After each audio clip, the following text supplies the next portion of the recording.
Y ahí es cuando ella se da cuenta de que la otra persona va en su contra, ¿no? Por lo tanto, como ese yo enajenado que pensaba que era a su favor, le va a acabar haciendo daño. O sea, el hecho de no aceptar la edad que tiene, el hecho de someterte a tantas operaciones quirúrgicas o el hecho de drogarse va a tener unas consecuencias. ¿Qué decides? Llamo y digo que vale, lo dejo porque sé que me va a hacer daño. Ya soy consciente de que me va a hacer daño, que no me está haciendo bien, pero no puedo soportar vivir esto y no sé cómo hacerlo desde aquí, desde esa soledad, desde esta falta de relaciones reales. No sé cómo hacerlo para volver al mundo y prefiero morir aquí que nacer en otro sitio. Hola, ¿qué tal? ¿Cómo estáis? Hoy estoy aquí con Curro Aguilar y vamos a dar comienzo a un nuevo formato que estoy muy feliz de compartir con vosotros, en el que vamos a analizar películas. Hoy vamos a empezar con La Sustancia, es una película que está bastante de moda, pero ya os adelanto que van a haber películas de todas las épocas. Supongo que irán en función de lo que nos apetezca comentar y películas que realmente nos motiven y de las cuales tengamos algo que aportar. Entonces yo le he propuesto a mi amigo Curro que hagamos como él y yo siempre solíamos hacer, ¿no? Y es que cada uno vea la película, ¿no? Y compartamos entre nosotros qué le ha parecido, qué mensaje cree que transmite la película, qué es lo que más le ha gustado, qué es lo que menos.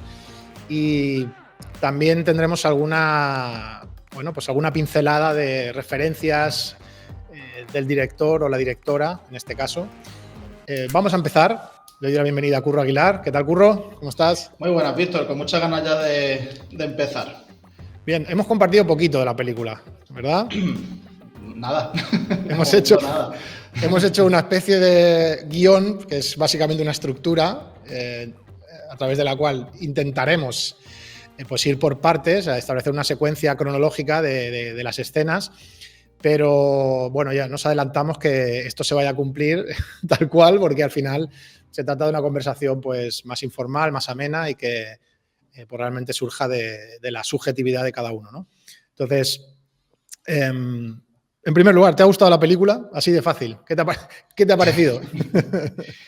Pues mira, es curioso porque la primera vez no me gustó y la segunda sí. Y creo que eso tiene que ver con que es una película que depende mucho del enfoque con el que uno la ve. Si viene, claro, la primera vez que la ves no tienes expectativas, no sabes de qué va el tema y te puede chocar un poco. Pero si sabes a lo que va y sabes a lo que juega la película, sí le puedes sacar gusto. O sea ¿Y que qué hizo que no te gustara la primera vez? O sea, por curiosidad, ¿eh? O sea, simplemente, ¿qué te pasó?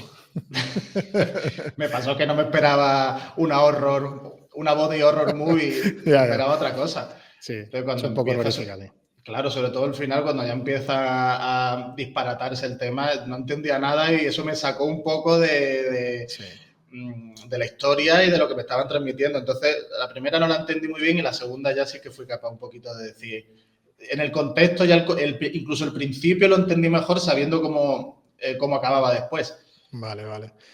Bueno, a mí me pareció, o sea, a mí me gustó mucho a nivel estético, a mí una película que me presenta o me plantea algo un poco distinto, la música, los sonidos, ¿no?, que acompañan esos vídeos de La Sustancia, ¿no?, de cuando la publicitan.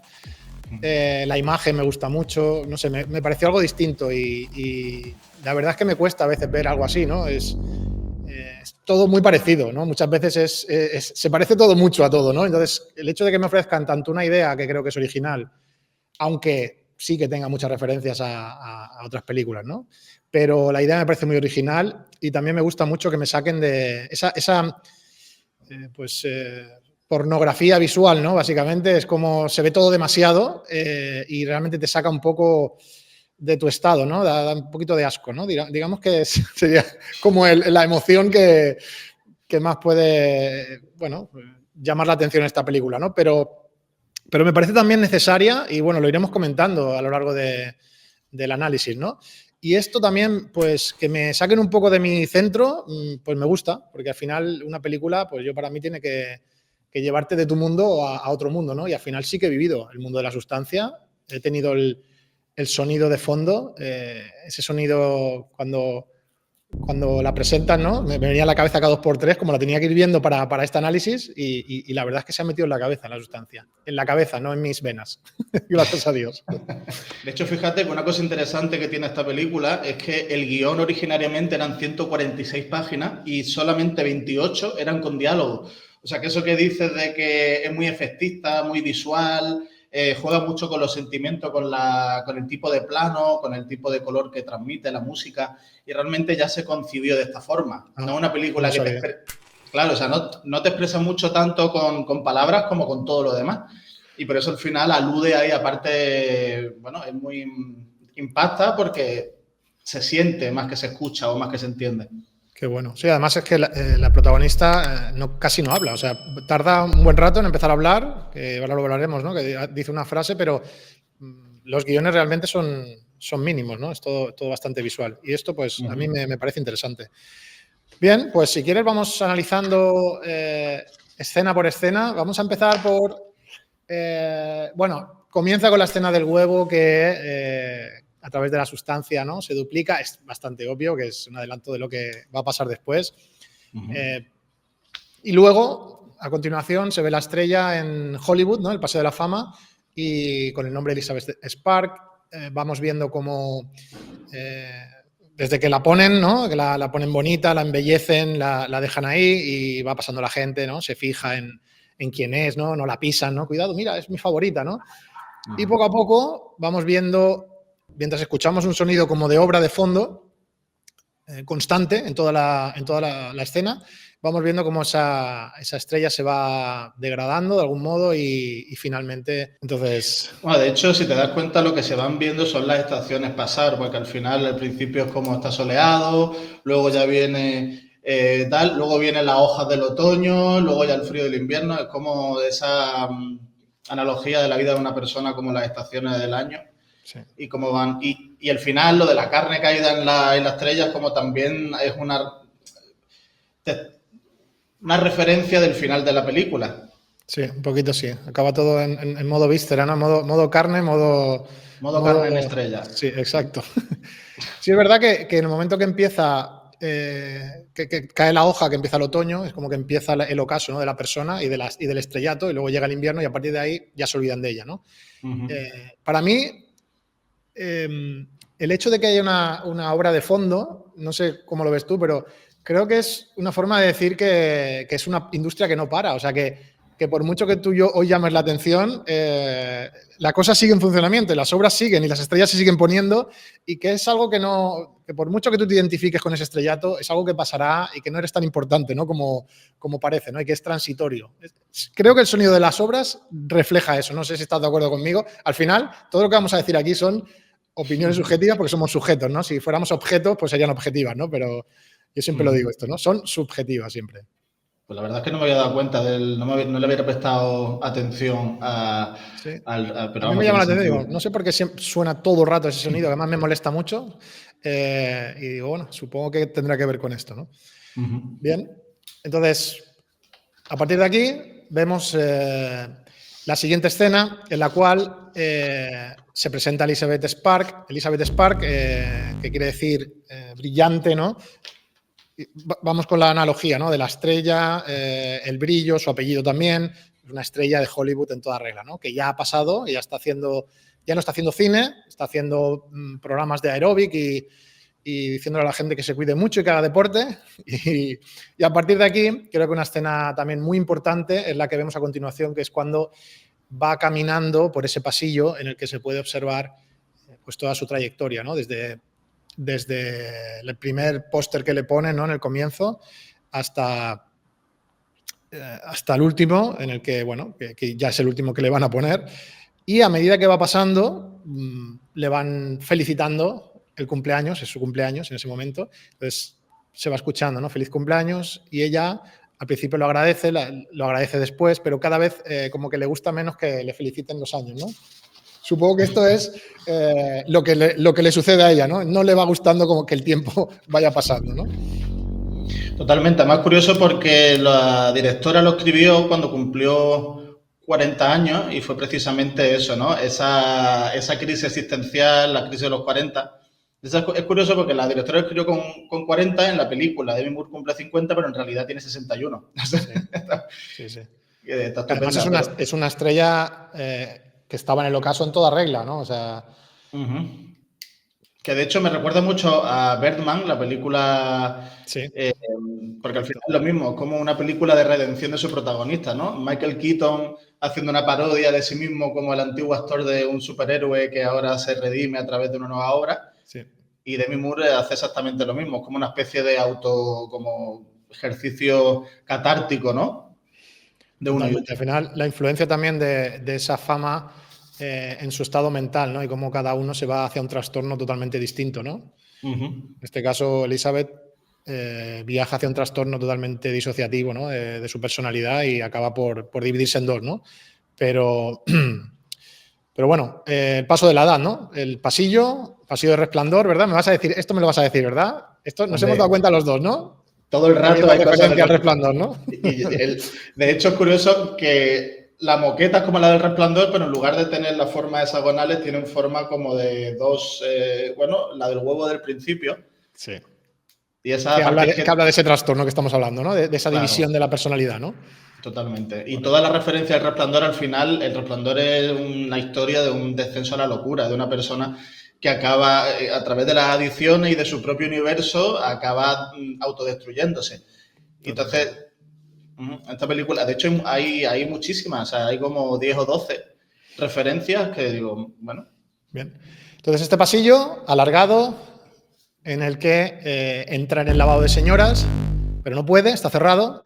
No lo sé si esto también es un mensaje. Al final vemos mensajes en todos los lados, ¿no? Con esta paranoia que nos entra cuando vemos las películas, ¿no? Pero es un poco, yo creo que quiere decir también el momento de ya no eres una mujer, ya no estás aceptada en Hollywood porque las puertas las tienes cerradas. O sea, tu puerta se ha cerrado ya no tienes acceso aquí por tu edad y por tu condición, ¿no? Y entra en el lavabo de hombres que los hombres, en principio, pues no pasa nada, ¿no? Si tienen más años, tú puedes ser un actor bien guapo y bien seductor con 60 años, no pasa nada, pero es muy difícil que te den un rol de ese tipo a una mujer, ¿no? Porque como que la edad se ve diferente, ¿no? En unos y en otros. Entonces, yo creo que la directora nos lleva hacia ahí, ¿no? O sea, aquí ya tienen las puertas cerradas, entra aquí. Y de hecho, nada ¿Esto más. lo habías pensado o no lo habías pensado? Sí, sí, porque Sí, además perfecto. Yo creo que vamos a estar de acuerdo en muchas cosas. aparte que es que nada más entrar el hombre lo que hace es justo, se pone en primer plano, se agarra a su atributo masculino y dice que las mujeres empiezan a bajar su fertilidad a partir de los 25. O sea, esa es la introducción de ese ¿Tú qué crees personaje. que, por qué crees que, yo tengo mi teoría, este es un punto de ruptura para ella, ¿eh? O sea, primero que tiene que escuchar ya directamente, bueno, directamente, no lo escucha directamente porque no se lo dice a ella, pero sí escucha que ya no tiene la edad y que la van a sustituir, ¿no? ¿Por qué crees que la cámara acerca tanto a la figura de, creo que, no sé si se llama Harvey, ¿puede ser? Harvey, creo. Sí, creo que sí, porque hace referencia un poco a la figura de Harvey West, estoy segurísimo de Ah, Harvey es West. verdad, sí, sí. Sí. Yo tengo mi teoría. Creo que ese primer plano, cuando tú dices que se está agarrando su atributo, creo que ese y el siguiente, que es cuando se está comiendo las gambas tan deliciosamente, que da bastante asco verlo, creo que la directora lo que quiere es transmitirnos a nosotros la sensación de asco y de repugnancia que produce una persona que abusa de su poder y que abusa incluso puede físicamente, como ha pasado, que han habido casos, ¿no? Entonces nos quiere poner en ese papel, o sea, directamente dice, toma, esto es lo que se siente cuando una persona está tan cerca de ti y utiliza ese poder para... ¿Y qué? ¿Cómo lo sientes, no? Y realmente es asqueroso, ¿no? Se siente verdaderamente desagradable. Sí, es como un point of view de un señor ahí echándose el harto tuya y Sí, haciendo ruido y aspaviento y cosas. La verdad es correcto. que transmite esa sensación de invasión, ¿no? Del espacio personal un poco. Sí. Yo por lo menos me sentí muy incómodo. Yo lo pensé así, ¿no? Entonces, a partir de aquí, empezamos a... Es la primera vez que se mira al espejo, que no es la primera vez que lo va a hacer en la película. Yo creo que el espejo todo el rato habla de su estado, ¿no? Y de los diferentes procesos que va a vivir a nivel psicológico. Y bueno, se da cuenta de que su camino, su carrera ha acabado, ¿no? Y ha acabado de forma abrupta, sin preparación, sin avisarle, sin darle un camino de de una vía de escape, ¿no? Como un futbolista que se le acaba la carrera de golpe por una lesión, ¿no? Un poquito, ¿no? Tiene que ser durísimo, ¿no? Como Entonces, Joselito. como También un Joselito poco. cuando le cambió la voz, un poquito, Claro. ¿no? Que de golpe se le había ido el tono agudo. Entonces, Sí. a partir de aquí, como le pasa a muchas personas, ¿no? El impacto inesperado, sin ayuda. Incluso, creo que hay algo muy significativo, que es que en ningún momento se dirigen a ella para decírselo y no se lo dicen claro. O sea, es todo el rato con indirectas, todo el rato le regalan un libro de cocina como para que se entretenga y haga otras cosas. La conversación se produce con otra persona en el lavabo, pero no es con ella. O sea, ni siquiera le tienen el respeto como para dirigirse a ella y decirle pues que ya está, ¿no? Que se ha acabado su momento, ¿no? Sí, es una cosificación, al final, tanto con una como con todos los personajes femeninos de la película, hay esta cosa común que es la cosificación. No se la trata como ser humano ninguna. Bueno, en realidad ni siquiera los hombres tampoco están muy concebidos como humanos. Está muy... Sí. El tipo de relaciones humanas o el tipo de arquetipo masculino y femenino es muy emocional, es muy poco racional, no se están teniendo en cuenta, no se ven. Sí, básicamente, es verdad, esto que dices. O sea, yo me daba cuenta viniendo, pensaba, digo, creo que no he visto ni un niño en toda la película. Es algo curioso. Pero es verdad también lo que tú dices. No sé si hay alguna escena, a lo mejor tendría que revisarla, pero no hay ningún niño en la película, ni hijos, ni nada. Yo creo que ni niños en la película. Solo hay una niña al final que está vestida de ella. Vale. Que es vale. Y al final es simplemente, pues, al final del todo y ya como una cuestión de Vale, es perfecto. mi ídolo y ya está, Perfecto. ¿sabes? Pero pues esto que dices, y además el hecho de que prácticamente no hay conexiones emocionales entre ningún personaje de la película, a un nivel más profundo, nadie. Está ella mientras la señora de limpieza está por fuera, ellas, las dos protagonistas, ni siquiera casi se comunican y cuando se comunican pues ya sabemos cómo acaba. Las conversaciones que se producen casi son monólogos de uno o de otro, o sea, bastante interesante esto también, ¿no? Porque yo creo que refleja la poca verdad y la poca profundidad de estas relaciones, ¿no? De hecho, lo que te decía, cuando la primera vez no me gustó mucho fue porque precisamente el vecino, por ejemplo, cuando llega y empieza ese monólogo como muy falso, sí. Dennis Quaid, o sea, también, son como diálogos muy falsos, muy estereotipados, muy que tú dices, bueno, pero claro, precisamente porque no pretende ser realista, lo que pretende es ser efectista y transmitirte la sensación que tiene ella cuando, por ejemplo, ve a un productor de Hollywood, o cuando ve a un baboso, o cuando ve es efectista, pero no es realista. Al final son diálogos son caricaturas de diálogo. Totalmente. Sí, además con lo que nos gustan a nosotros las conversaciones profundas, ¿verdad? Que odiamos la superficialidad desde que tenemos uso de razón. Para nosotros es todo lo contrario a lo que nos gustaría, ¿no? Claro, y muchas veces yo lo he visto esto, gente que tiene cierto estatus o pues a veces se convierten en personajes o caricaturas de lo que son.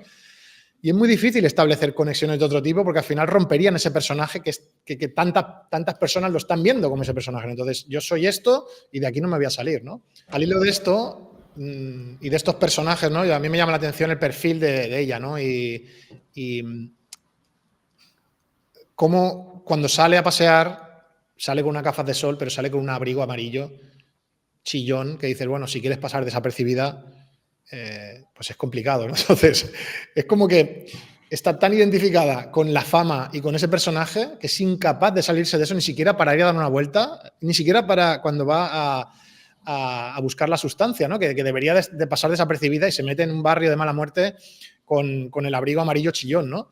Entonces, para mí representa esto, ¿no? Es como, no me puedo salir de este personaje, yo soy la estrella y fuera de aquí no tengo otra personalidad, ¿no? No sé ser otra cosa, ¿no? Y cuando me quitáis esto, directamente me rompo, ¿no?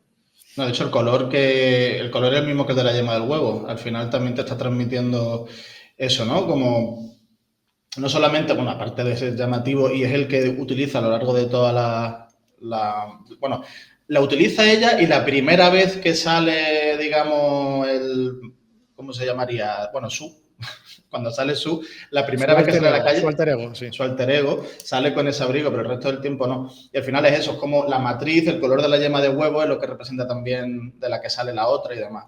Totalmente. Bien, entonces, vamos al accidente. creo que también hay diferentes pues, mensajes, ¿no? En primer lugar, sale totalmente alterada de lo que acaba de escuchar, en el momento que ya no puedes pensar en otra cosa, te distraes y encima lo que sucede es que ve un cartel en el cual están hablando de unos dientes relucientes, tal, y están arrancando su imagen, ¿no? Están arrancando un cartel y aquí ella, directamente deja de mirar la carretera y la atropellan. ¿Tú crees que muere aquí o no muere? Porque he visto diferentes teorías, que hay gente que dice que a partir de ahí la película, ha muerto, Elizabeth Spark directamente, y que todo lo demás es una ensoñación de ella y que son sus últimas horas de vida. Yo quiero no pensar así. A mí me cuadraría mucho y me gustaría incluso, porque digo, Sí. sería como una especie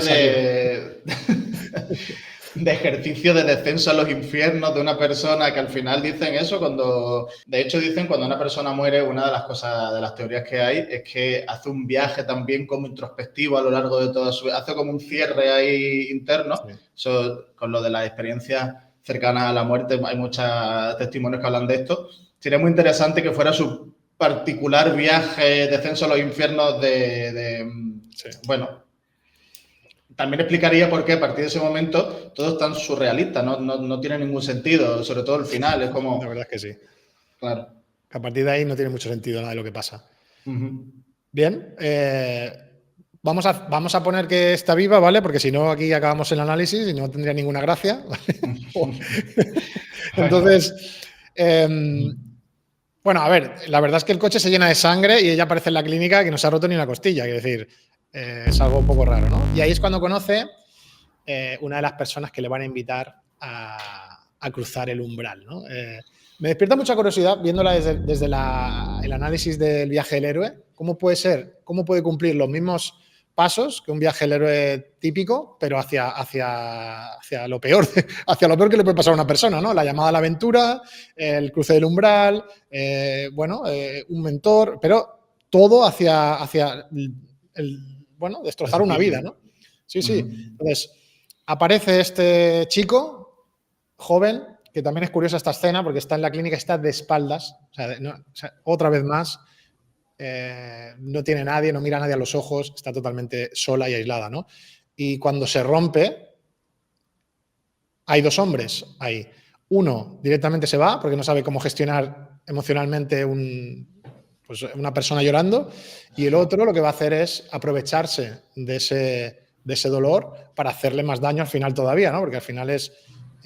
sin ningún tipo de empatía, le dice, te ofrezco algo que te va a ir muy bien, pero bueno, está claro que no le va a ir bien, porque él mismo aparece luego, una vez avanza la película, se nota, es evidente de que no le ha sentado bien esa sustancia, ¿no? Entonces, no recibe cariño, Elizabeth Spark no recibe cariño ni siquiera de su yo joven, ¿no? Es una persona totalmente, dañada, ¿no? Sí, aparte el muchacho tampoco queda muy bien, tiene una cara de muñeco. Sí, yo me había parecido un vampiro o algo así, ¿no? Una especie de... Tiene cara. De cera, sí. Pero es perfecto, ¿no? Es como la piel perfecta. Sí. Y otra vez más sale de la clínica con su abrigo amarillo y se encuentra Fred, que también va a ser un elemento importante en la película, que es todo lo contrario a la industria del cine en la que ella se mueve, ¿no? Es un amigo... un amigo, ni siquiera se acuerda de él, ¿no? Aunque le dice que sí. Es alguien que ha estudiado con ella de joven y, la ve guapísima. Todo lo contrario a lo que le sucede en el mundo en el que ella se mueve, ¿no? Le pide una tarjeta de visita porque, claro, ella se mueve en esos ámbitos, ¿no? Hay gente que da tarjetas de visita, ¿no? Él no tiene ni tarjeta de visita. Le dice, toma, en un papel, se le cae, se llena de barro, es un papel que dice que tiene el colesterol alto. O sea, es todo lo contrario, seguramente, al perfil de hombre que está buscando, pero es alguien que realmente...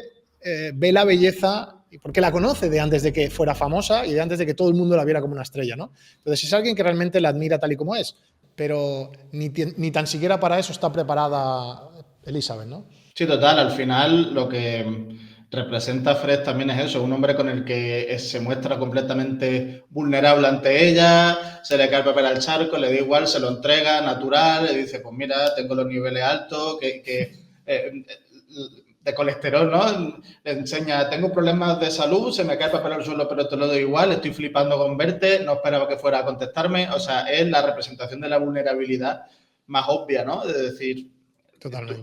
conmigo puedes ser lo que quieras, puedes mostrarte vulnerable y esa es la parte que ella precisamente al final es la que por poco accede, pero al final no se lo permite. Seguramente ahí tenía dos vías, ¿no? Si hubiera seguido escuchando las voces de lo externo, de la industria, pues, bueno, son las que escucha realmente, ¿no? Acaba por inyectarse la sustancia. Si hubiera escuchado las voces de Fred, seguramente hubiera entablado una relación totalmente distinta, hubiera vivido esa jubilación anticipada de otra manera y, bueno, tenía la opción, ¿no? Muchas veces siempre tenemos, o casi siempre tenemos la opción de elegir, pero, bueno, pues no siempre elegimos lo correcto, ¿no? Entonces, vuelve a casa y ve en el periódico que la quieren sustituir y ahí, pues, totalmente enrabiada, ya con una decisión ya que no tiene marcha atrás, acaba por inyectársela, bueno, por pedirla. Cuando va a buscarla, hay dos detalles que son muy interesantes. El primero es que cuando abre la verja, solo se abre hasta un poquito, es decir, tiene que arrastrarse para entrar, o sea, de alguna forma tiene que humillarse, tiene que doblegarse para acceder a eso. Y luego hay una cosa interesante, y me estuve fijando que había un cartel que ponía como un exterminador de insectos, que el color del cartel era el mismo que el de su sudadera. Y me estuve fijando que el teléfono que aparecen solo en la última, es 555-0133. Y el que aparece bueno, al que tiene que llamar ella para conseguir la sustancia es 555-0199. Digo, yo pensaba que iba a ser el mismo, digo, no, es diferente, pero claro, el 9 es justo el 3 multiplicado por sí mismo. Vale. Es un 3 al cuadrado. Entonces, claro, te está mostrando, por un lado,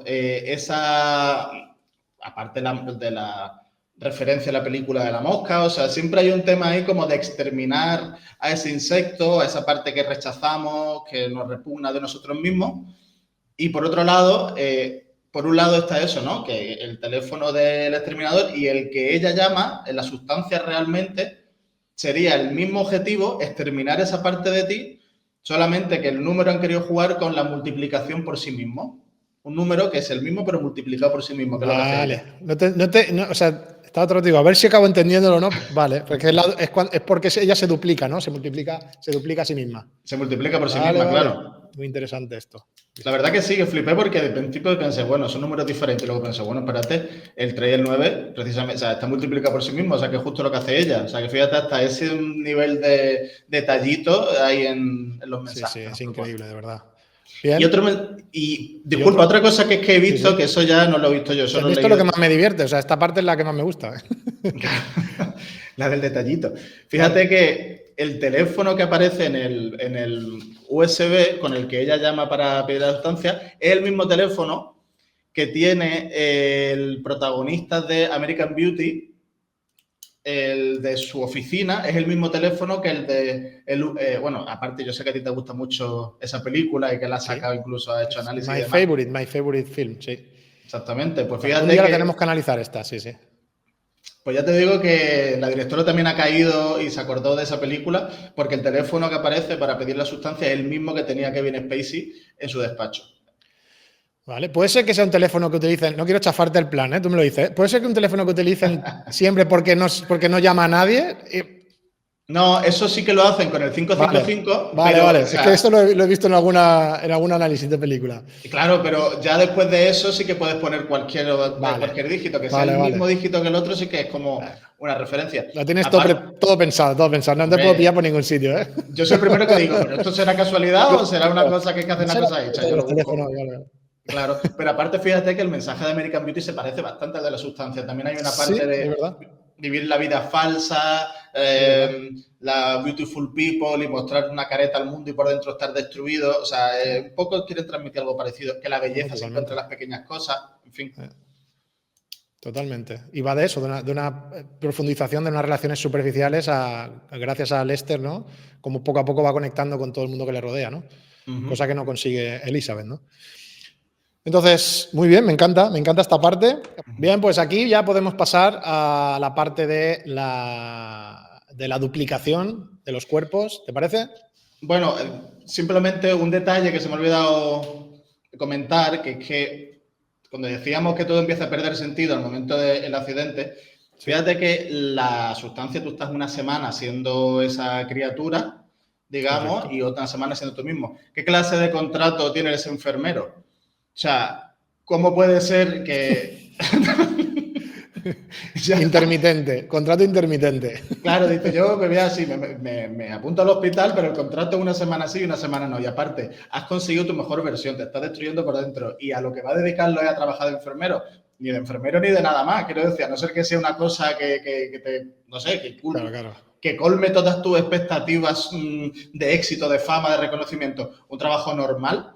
¿Para qué quieres hacerlo? Y sobre todo, ¿qué tipo de contrato te permite trabajar una semana sí y una semana no?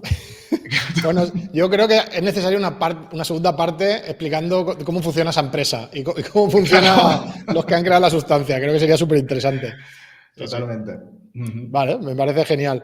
Entonces, vamos al lavabo. ¿Estás de acuerdo conmigo, supongo, en que refleja un poco un quirófano, ¿no? Todo blanco, todo aséptico totalmente, no tiene ni un detalle. Para ser un lavabo de una persona rica, la verdad es que no lo parece, ¿no? Parece más pues una sala de operaciones, ¿no? Entonces, dime.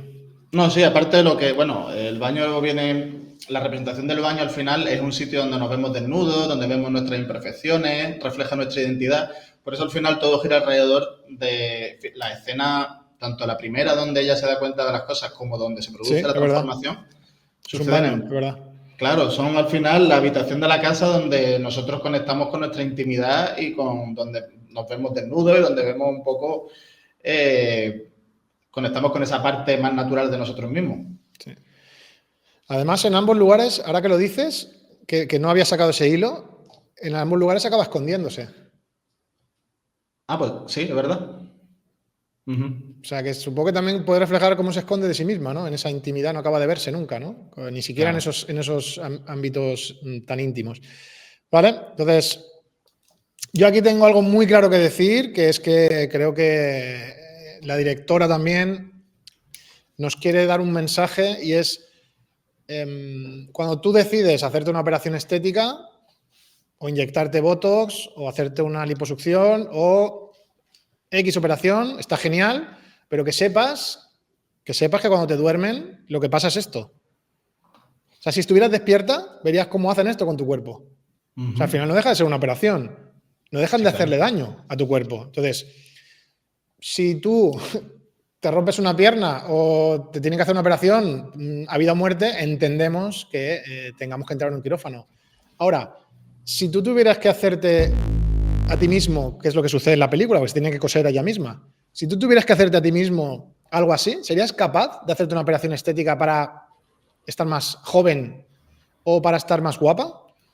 Entre comillas, porque para mí realmente no considero que una persona esté más guapa que una operación estética, sinceramente lo digo. Esto ya es una opinión muy personal. Pues no lo había pensado así, pero claro, al final es ella cosiéndose a sí misma, aparte esas escenas tan gore, tan desagradables, ¿no? De esos primeros planos de la aguja metiéndose en la piel. Claro, quizás sí que hay una parte de la violencia, la agresividad y lo... Es que es agresivo hacia el cuerpo, claro. Es que al final te estás haciendo daño. Entonces, por un lado, estás rejuveneciendo, pero por otro lado, estás maltratando un cuerpo que en el caso de Elizabeth era perfecto. O sea, por mucho que tuviera 50, 60 años, el médico se lo dice, está usted perfecta, ¿no? O sea, está con una salud plena. Y pese a eso, acaba haciéndose daño. Es que es increíble, ¿no? Hasta qué punto podemos llegar a maltratarnos por no superar y por no ir pasando por las fases que tenemos que pasar de cumplir años, ¿no? Y de asumir, pues que estamos en otro momento, ¿no?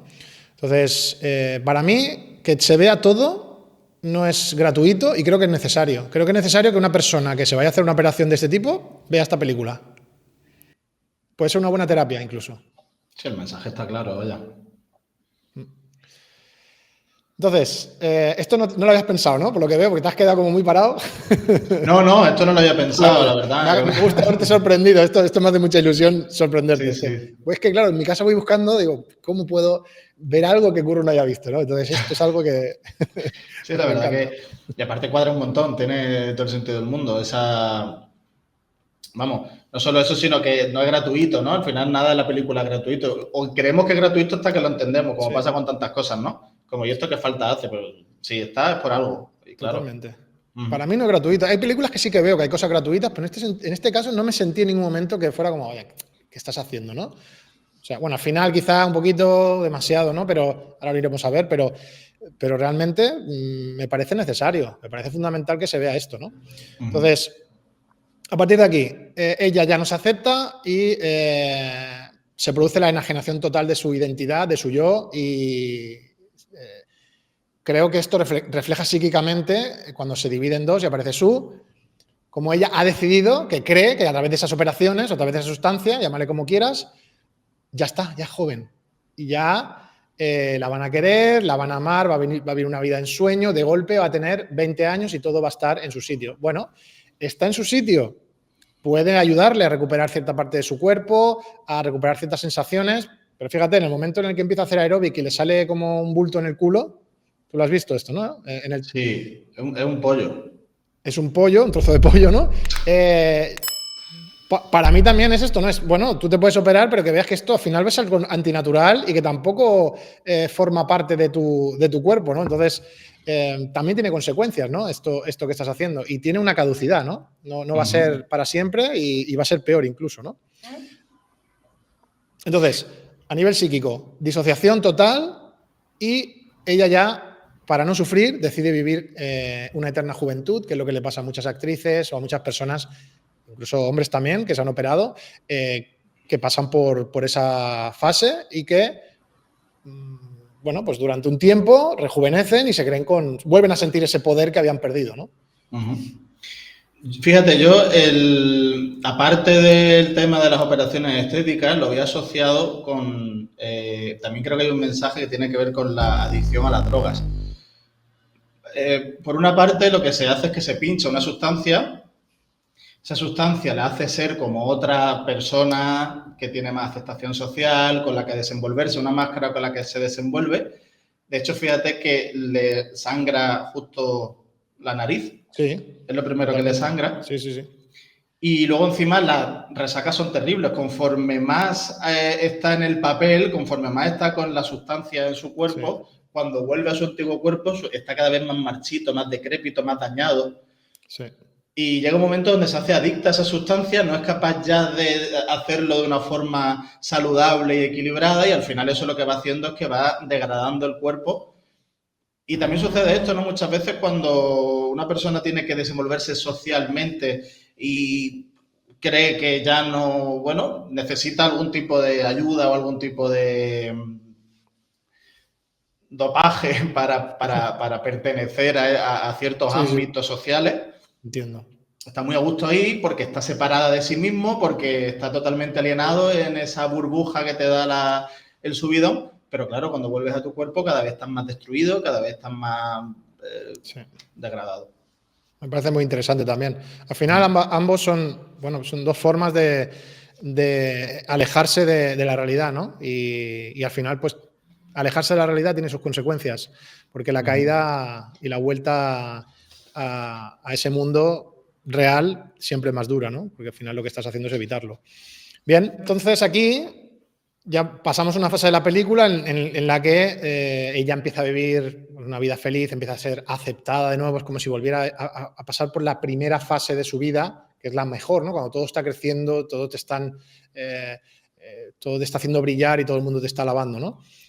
Fíjate que incluso hay un cuadro en ese pasillo, ¿no? De nuevo es como el reset, ¿no? El comienzo de nuevo, ¿no? Y ella vuelve a sentir todas esas emociones y no puede sostener no vivir ahí, ¿no? Entonces, a partir de aquí empieza a abusar, primero es un día, pero luego ya son más, como tú bien has dicho antes, empieza a abusar de los días que le tocan, porque hay un pacto, ¿no? Puedes hacer esto, pero no te pases, como siempre, ¿no? Tienes unas condiciones. Ella empieza a abusar porque se siente muy bien y empieza a olvidarse de que tiene una edad y de que no es real la vida que está viviendo, ¿no? Y cada exceso supone pues un envejecimiento, un deterioro brutal en la otra persona, ¿no? Y ahí es cuando ella se da cuenta de que la otra persona va en su contra, ¿no? Por lo tanto, como ese yo enajenado que pensaba que era a su favor, le va a acabar haciendo daño. O sea, el hecho de no aceptar la edad que tiene, el hecho de someterte a tantas operaciones quirúrgicas o el hecho de drogarse, si vamos hemos abierto como dos caminos, ¿no?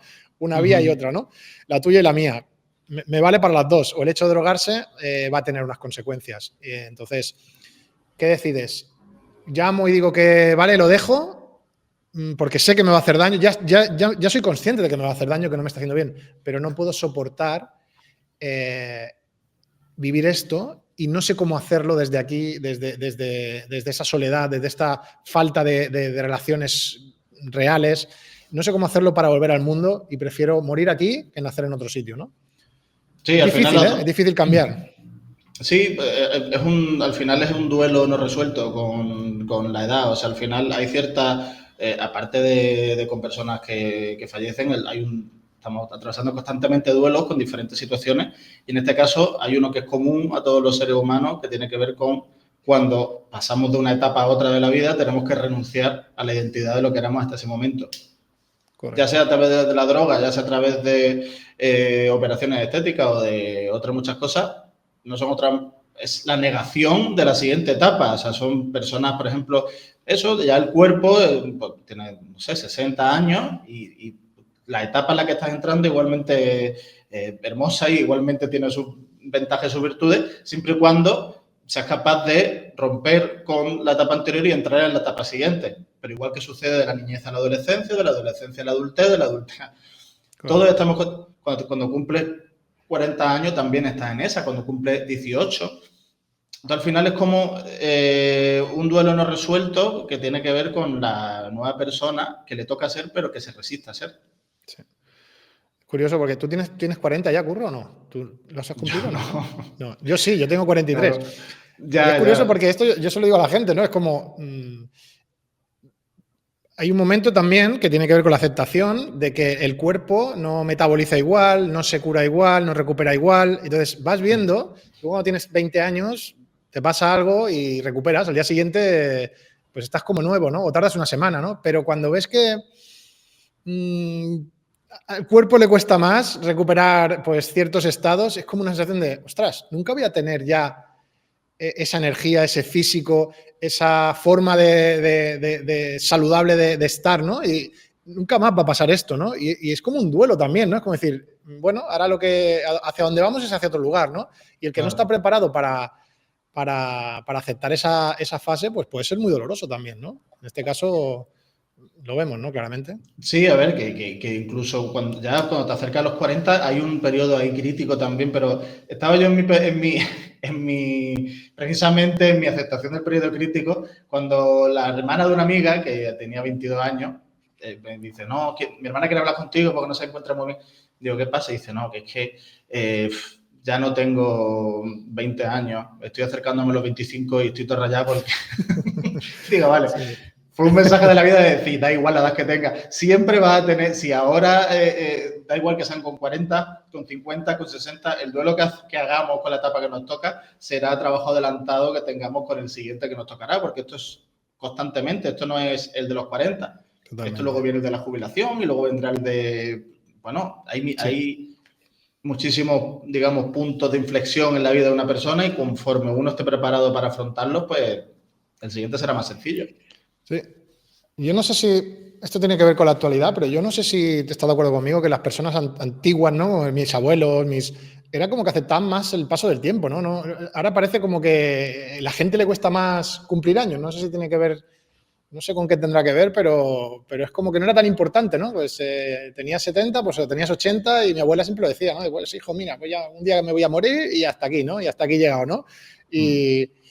No estaban tan preocupados por la edad que tenían, ¿no? Estaban preocupados por vivir, por sobrevivir muchas veces y quizás sea eso, ¿no? Lo que haga que perdiera tanta fuerza, ¿no? La imagen, lo estético, pues, la gente que no dice la edad también, que me parece una tontería, una barbaridad, ¿no? ¿Por qué no me dices tu edad? ¿Qué problema hay con que tengas una edad concreta, no? En Fair Day, ¿no? Que sale, tengo 25 años y una señora dice, sí, 25 años cotizados, ¿no? Ahora que he cumplido 25, ¿no? Y tienen 56, ¿no? Claro, no, pero hay una parte que es muy social, en la cual, pues, la época de las redes sociales, la época de la exposición, la época donde ya no estamos pendientes de la supervivencia, donde lo importante ha dejado de tener importancia porque se ha dado por hecho. Y una serie de cosas que hacen que la atención se centre en cosas que realmente quizás antiguamente no tienen tanto. Siempre se le ha dado importancia a la estética y a la imagen, pero hasta el punto que hemos llegado hoy día, quizás no había tantos medios a nuestro alcance para mostrar una máscara constantemente a todos los demás, verdad, con un alcance de cientos en un segundo. Todo eso influye, claro. Bueno, es que hay gente que vive de eso, básicamente, ¿no? El hecho de... o sea, la máscara te puede hacer vivir, o sea, te puede permitir vivir una buena máscara. Total. Bien, a partir de aquí podemos ir a la escena en la que ella ha quedado, parece que puede haber un momento de redención del personaje, ¿no? De vuelta atrás. Ha quedado con Fred, ha decidido llamarlo, pero cada vez que se va a maquillar, de nuevo el espejo otra vez, no, cada vez que se mira se hace daño a esta mujer, sale y ve la pancarta gigante de Sue y no lo soporta, o sea, ya es superior a sus fuerzas, no la soporta, ¿no? Entonces vuelve, se maquilla un poco más, vuelve a salir y ve que otra vez y que no puede. Entonces, ¿qué pasa? Pues que se compara, ¿no? El principal error de la autoestima y de machacarse uno mismo, el compararse con los demás. Al final yo, por ejemplo, si me comparara contigo, que eres tan guapo, yo saldría perjudicado siempre, ¿no? Entonces, hay que aceptar que hay gente más guapa que tú en este mundo. No pasa nada. Yo tengo que llegar a los 43 y no parecerlo y no tener 36 y parezca que te cae 40. Eso, cada uno se compara con lo que... Ese es tu reto. Claro.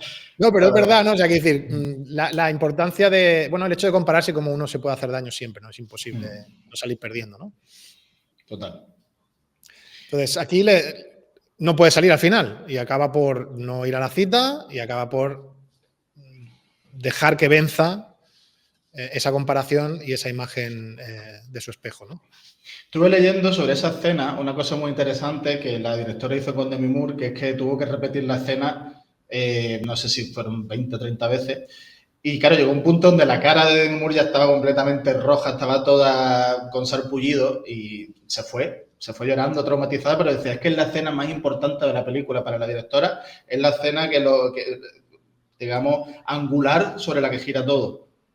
Por eso era muy importante. Y además, como hace tantas referencias al Resplandor, precisamente una de las estrategias de Kubrick con sus actores era como la escena de la escalera cuando estaba con el bate, suelta bate. Sí. Ahí destrozó a la pobre actriz, la destrozó para siempre. A los dos, porque le hizo repetir esa escena como 100 veces. Llegó un momento donde ya estaban ya agotados y ya entonces la locura que transmiten es bastante verídica. Y luego encima le ponen el doblaje que le pusieron en español y ya acabaron de... Después de tanto esfuerzo le ponen el doblaje ya, bueno, pobrecito. Sin duda lo que más miedo da a la película. El doblaje era lo que más miedo daba, sí. Todas las personas que son de LATAM, en este caso sí le damos la razón que el doblaje fue una pesadilla. Uf, sí. Vale, entonces, ¿y qué tiene que ver con el Resplandor esta escena? Porque esto no he caído yo. O sea, el hecho de mirar... No, la estrategia... La estrategia de apretar a la actriz hasta que claro, consiga una ruptura, ¿no? de su persona real, ¿no? Total, o sea, que al final ella, pues al final de Demi Moore, una de las cosas que decía que más le costó de hacer rodaje, que constantemente en vez de maquillarla para parecer más guapa, el maquillaje que usaban era para remarcar sus imperfecciones. Claro. Entonces tiró toda la película viéndose en su peor versión. Claro. No con una máscara, sino si a lo mejor tiene aquí una formita con una arruguita que es de ella, pues esa se la realzaban porque ese es el objetivo. Claro, en esta escena se ve constantemente mirándose a los ojos, que se está mirando realmente y haciéndose ver todo en la cara, y al repetirla una y otra vez decía que eso le costó un poco la salud, tanto de la piel como mental a Demi Moore. Es duro, ¿eh? O sea, tienes que estar bien centrado para ser actor, porque al final es inevitable que acabes afectado. Además, Demi Moore, lo que te he dicho al principio, que tiene mucha relación con ese personaje, es que ha vivido eso. O sea, fue una estrella que explotó, ¿no? Creo que fue con Ghost. Y a partir de aquí desapareció un poco del mapa, ¿no? Entonces ha tenido que ser durísimo también para ella vivir esto, ¿no? Pero yo creo que es una forma de redención también, y una vez tú eres capaz de interpretarte a ti mismo, creo que demuestra que eres muy fuerte, ¿no? A nivel mental.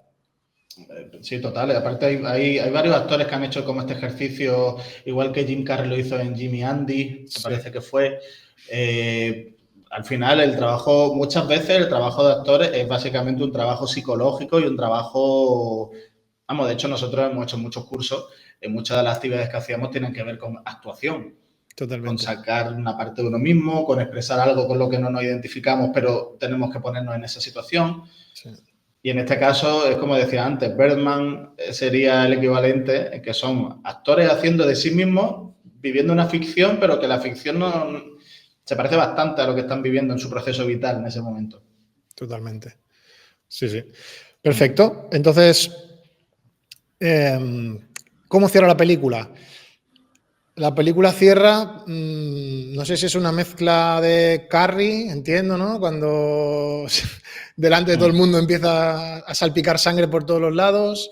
Entiendo que hay diferentes películas ahí, ¿no? Todas unidas, pero lo que sucede es que al final ella acaba duplicándose otra vez, que es algo que tiene prohibido, y sale un monstruo. Y creo que también refleja un poco la cara que se le queda a muchas actrices, o sobre todo actrices, lo que sucede, ¿no? Cuando ya se han pasado con las operaciones, que realmente parecen un monstruo. O sea, a partir de aquí ellas están siguiendo como ¿no? Pues unas indicaciones. Oye, yo hago esto porque quiero volver a ser guapa, ¿no? Y de golpe están viendo que se han convertido en un esperpento y lo duro que debe ser que la gente te empiece a mirar así, ¿no? Entonces, para mí es otra vez poner el foco en eso y decir, bueno, no confiéis en lo externo, en las palabras de la gente que no os conoce, porque al final lo único que van a querer es una cosa detrás de otra y nadie está mirando por vosotros realmente. Nadie está mirando por Elizabeth desde que comienza la película. O sea, nadie está mirando por ella.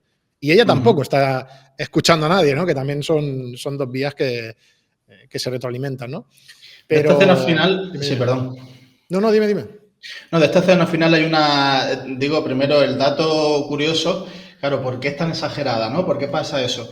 La que manejaba la manguera de la sangre en esa última escena era la directora de la película. Se lo quería pasar bien también, ¿no? Rodando, ¿no? Claro, se le quería pasar bien y además eso que le está rociando con sangre mientras suenan las frases, ¿no? Elizabeth, eres bueno, ya estás muy mayor para esto. Es decir, se están riendo de ella y claro, la están humillando, sí. Claro, entonces hay esa parte como en Carrie, ¿no? Donde sí, es un homenaje por un lado a Carrie. Luego lo que es el monstruo, una mezcla de la cosa con la mosca, con el hombre todo elefante. Mezclado. Sí, todo mezclado.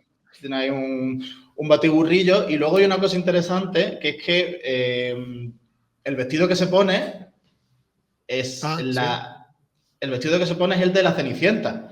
Ostras.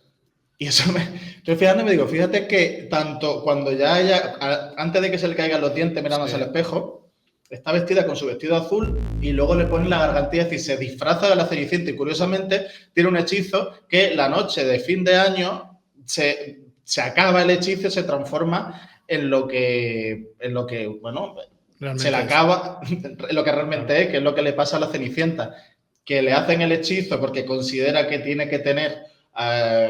tiene que mostrar una máscara para ser aceptada, pero solo tiene hasta las 12 de la noche y a partir de ese momento se verá lo que realmente es. Entonces, como una versión moderna de la Cenicienta rarísima también. Es otra de las cosas que me pareció muy interesante, como solamente con el vestido y con el tema de que a las 12 se acaba el hechizo, te están tirando ahí como una referencia también a ese cuento. Sí, también a mí me gustó mucho cuando se plancha los dos pelos que le quedan así, ¿no? Es como... Qué lástima. Claro, da mucha lástima, es como mucha ternura, en plan, bueno, ella se sigue viendo guapa y quiere seguir en esa línea, ¿no? Y no va a parar hasta que no... Bueno, hasta que le pasa lo que le pasa, ¿no? Bien, aquí ya llegamos a la última parte, sale del teatro, ¿sí? Claro, lo interesante, disculpa, es que cuando sale, no sé si te acuerdas que hay un ramo de flores que le envían tanto a Elizabeth como a Sue. En la primera le dicen, eras increíble, como dicen en el pasado. Y en el siguiente le desean suerte y la expresión que utilizan es break a leg. Quiere decir, claro, rompe una... Y estuve buscando y por lo visto eso significa cuando antiguamente en los teatros en Inglaterra, cuando gustaba mucho una obra, empezaban a dar golpes con la silla en el suelo. Entonces, romper una pata quiere decir, pues, tanto ha gustado que vale. Pero claro, break a leg y curiosamente al final del todo, cuando ya se acaba de desparramar en el suelo, es porque le explota una pierna. O sea, también juegan con esa simbología. Perfecto. Tampoco lo había detectado. Me encantan estos datos. Bien, pues al final empieza la película en la estrella y acaba pues prácticamente como la hamburguesa, ¿no? Que cae en la estrella, acaba ella desparramada en la estrella y bueno, mirando el cielo, mirando las estrellas también y al final feliz, o parece que acaba feliz, ¿no? Ella en su locura transitoria, ¿no? Es decir, bueno, acaba mi estrella y aquí me quedo y de aquí no me van a mover, ¿no? Por lo menos estoy aquí para la eternidad o hasta que a alguien se le ocurra quitar esta calle, ¿no? Antes de acabar, cuando hay una cosa interesante en su transformación, cuando ya van poniéndole capas, digamos, de mimur de maquillaje, ya bueno, aparte de lo gracioso que es que lo ágil que es y lo rápida que es, a pesar de estar tan... Sí, sí. tan desmejorada. Se mueve muy bien, sí. Se mueve estupendamente y aparte llega un momento donde se empieza a disfrazar como de bruja. Sí. Tanto la ropa que utiliza como la cara que se le pone. Entonces, claro, ahí me vino a mí un poco de que fíjate que llega un momento donde siente tanta envidia de su versión mejorada y quiere matarla. Sí. Es decir, la bruja, y me recordó al típico conflicto arquetípico de la madre bruja tóxica que como no acepta o como no tolera el éxito de su hija, pretende matarla y al final lo que sucede es al contrario, se arrepiente a medio camino, la hija mata, digamos, a ese simbolismo de la madre bruja arquetípica y cuando la acaba de matar se llena de sangre, que eso sabemos que el simbolismo muchas veces que tiene que ver con la menstruación y con el hacerse mujer. En el momento en el que una se hace mujer es matando a su madre. Y me pareció como muy simbólico dentro de la mitología de los arquetipos, pues la madre bruja y la trascendencia de la misma. Sí, totalmente. Además es que acaba viviendo en el arquetipo de la bruja, o sea, encerrada, como si en la época de la medieval viviera en una cabaña en medio del bosque, ¿no? Al final no tiene... Ni la señora de limpieza está ya en casa, o sea, está sola, sin relaciones, cocinando todo el rato con elementos, ¿no? Pues como las brujas cocinaban, ¿no? Con una cola de rata, con todo asqueroso, todo...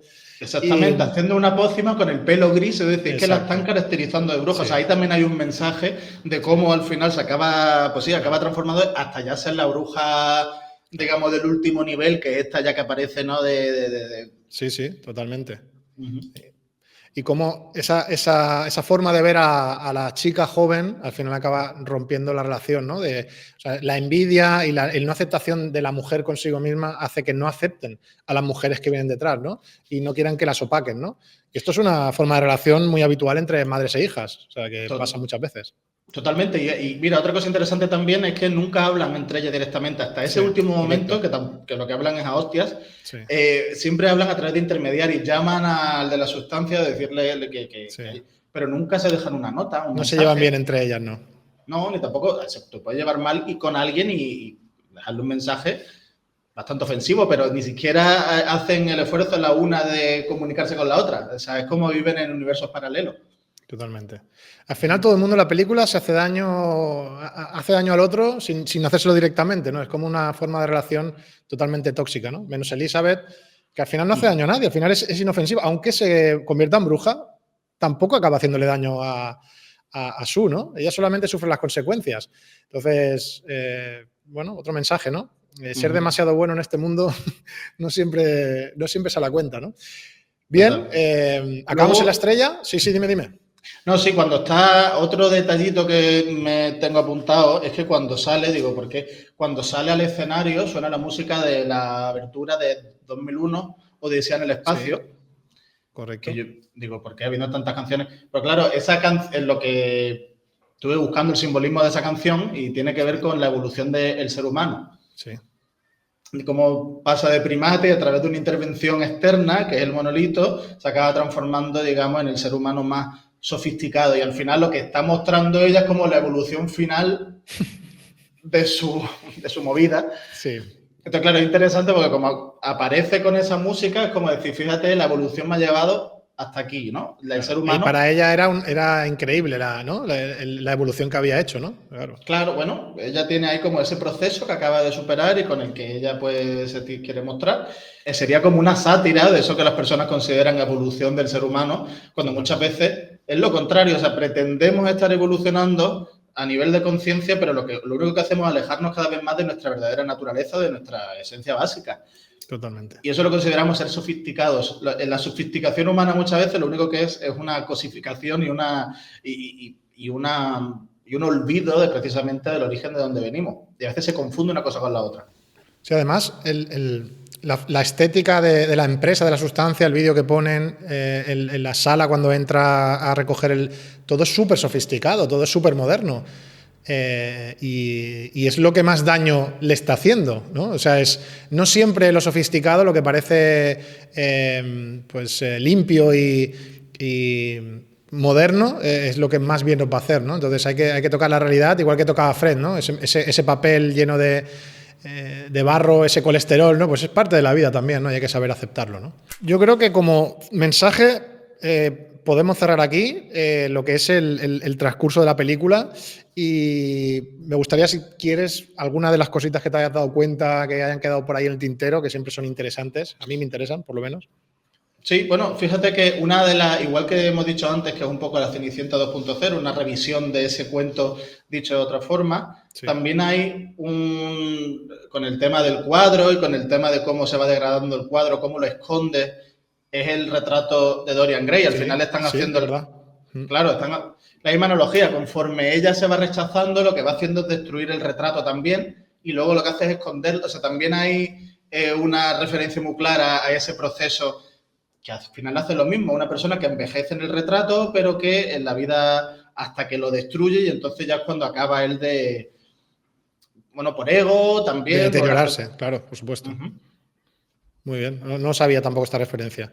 Y al final acaba escondiendo hasta en el lavabo, es que no es solamente el retrato, es que acabas escondiéndola todo lo que puede, ¿no? Y mucho tiempo. Y en cuanto a referencias de películas, ¿tienes algo más? ¿Algo así interesante? ¿O más no, realmente... Yo creo que lo hemos revisado todo ya. Sí, las que tengo todo lo que tenemos. Seguramente hay más cosas, pero todo lo que nos hemos dado cuenta. Bueno, hay una también cuando dice que maten al monstruo, una referencia a Frankenstein, que fue una de las primeras body horror que se hicieron. Es cuando un monstruo creado por el hombre, que no es peligroso, porque Frankenstein, bueno, el monstruo de Frankenstein, que Frankenstein realmente es el científico. Sí. Es un monstruo que no tiene, digamos, una forma malo instinto, ni encima es una creación del hombre, y cuando lo ve el resto de la gente, lo que dicen es maten al monstruo, que es justo lo que cuando... Tampoco tiene mucho sentido si te encuentras un monstruo, lo primero que se te ocurre es matarlo, ¿sabes? Como el monstruo, como, hola, vengo a presentar las campanadas, ¡matadlo! Pues, claro, hay una parte que eso tiene mucho que ver con ese Frankenstein de Mary Shelley, que es de los primeros body horror que se hicieron. Y... Claro, yo lo he pensado, cuando lo has dicho antes, de que era como un Frankenstein, pero a la inversa, ¿no? Que al final, en lugar de hacer un monstruo horrible, hacen una persona perfecta, ¿no? Una mujer perfecta. Bueno, en este caso ya es el monstruo, es decir, cuando le dicen mátenlo... Sí, ya se le estaba... Sí, ya se había convertido en un monstruo, es verdad. Ya era el monstruo terrible, asqueroso, ese que tiene aquí los dientes en el pecho y demás. Sí. Y ese, en el fondo, quiere transmitirte que ese monstruo también lo ha creado el hombre. Sí. También lo ha creado el hombre porque de otra forma, pero también es producto de la sociedad y es producto de todo lo que narra la película, ¿no? De todas esas exigencias. También es producto del hombre, también cuando lo ve el gran público los quiere matar, a pesar de ser producto precisamente de ser creación del hombre, por así decirlo. Bien, entonces para cerrar, no sé si esto lo debemos hacer, no me gusta mucho, pero bueno, tampoco creo que pase nada, y es la moraleja de esta película. Cada uno tiene que sacar la suya propia. Para mí, la moraleja es rodéate de personas reales, de relaciones interpersonales de calidad, y no te identifiques demasiado con nada en la vida, ni con el éxito ni con el fracaso, ¿no? Entonces, a partir de aquí, siempre tendrás una salud y un equilibrio mental y emocional, ¿no? Entonces, es necesario rodearse de gente que te quiera como eres, que te diga lo que piensan y que van a cuidar de ti y van a velar por lo que es mejor para ti. No te van a dar el consejo que necesitas para ellos seguir beneficiándose de lo que tú les puedes dar, tal como hace Harvey y como hacen muchas personas, ¿no? que nos rodean. Entonces, esta es mi moraleja. No sé si tú estás de acuerdo o tienes otra. La verdad que la sensación o el mensaje con el que me quedé después de acabar la película sería un poco ese, de decir que al final cuando nos estancamos en algún periodo de nuestra vida, sea cual sea, cuando nos negamos el crecimiento, cuando nos negamos el cambio, es la mejor forma de ser prisioneros de nosotros mismos. Cuando estamos prisioneros, la única es cuando buscamos una salida, cuando buscamos liberarnos, y ahí entran, pues, tanto las adicciones como las frustraciones, las depresiones, entran o los retoques o todas esas cosas que al final son como un atentado contra nuestra propia identidad, contra nuestra propia esencia, es una negación de lo que nos toca hacer en cada momento de nuestra vida. Y creo que eso que has dicho antes, de no identificarnos con nuestros éxitos ni con nuestros fracasos, es muy importante porque aunque consideremos que hemos llegado a donde queríamos llegar en la vida sigue cambiando, la vida sigue avanzando y si no somos capaces de adaptarnos al ritmo que nos plantea o a las nuevas identidades que nos propone, es la mejor forma de convertirnos en monstruos, en personas alejadas de nuestra esencia, que lo que tratan es de luchar en contra del tiempo y en contra de sí mismos para tratar de aferrarse a algo que ya no existe. Las obras siguen sonando, ¿no? Siempre. No somos tan importantes. Claro, las obras siguen sonando y de aquí a un tiempo seguramente nadie se acordará de nosotros y eso está perfecto y así es Es como genial, debe sí, ser. sí. Qué Pero claro, pesadilla, ¿no? Que estén 30 generaciones pensando en nosotros, ¿no? O muy claro, bien lo tenemos que hacer o, claro, tenemos que ser en plan un dictador que ha pasado la historia, ¿no? y claro, bueno, también, claro, el ser recordado no siempre es bueno. O alguien Y que ha aparte, inventado algo también podría ser, ¿no? Pero ¿no? Sí, pero aún así están recordando un personaje, están recordando un nombre, pero no están sí. recordando, al final, las personas, las nuevas etapas, es decir, abrirte a lo que la nueva etapa tiene para atraerte, digamos, sería la principal herramienta que de la que disponemos los seres humanos para transitar todo el recorrido que supone la vida de la mejor forma posible, ¿no? El hecho de entender que cada etapa tiene una serie de condiciones y una serie de virtudes, y nuestro trabajo, nuestra tarea como seres humanos es explorar cuáles son las virtudes que vienen acompañando las etapas que vamos transitando. Nada más y nada menos que eso. Me parece maravilloso como cierre. Pues nada, he aprendido un montón. Me has sorprendido, la verdad. Espero que en la próxima podamos seguir compartiendo. Vamos a pensar en qué película. Yo creo que El Resplandor tiene muchos números, pero si quieres, vamos a decidir cuál va a ser la película a analizar.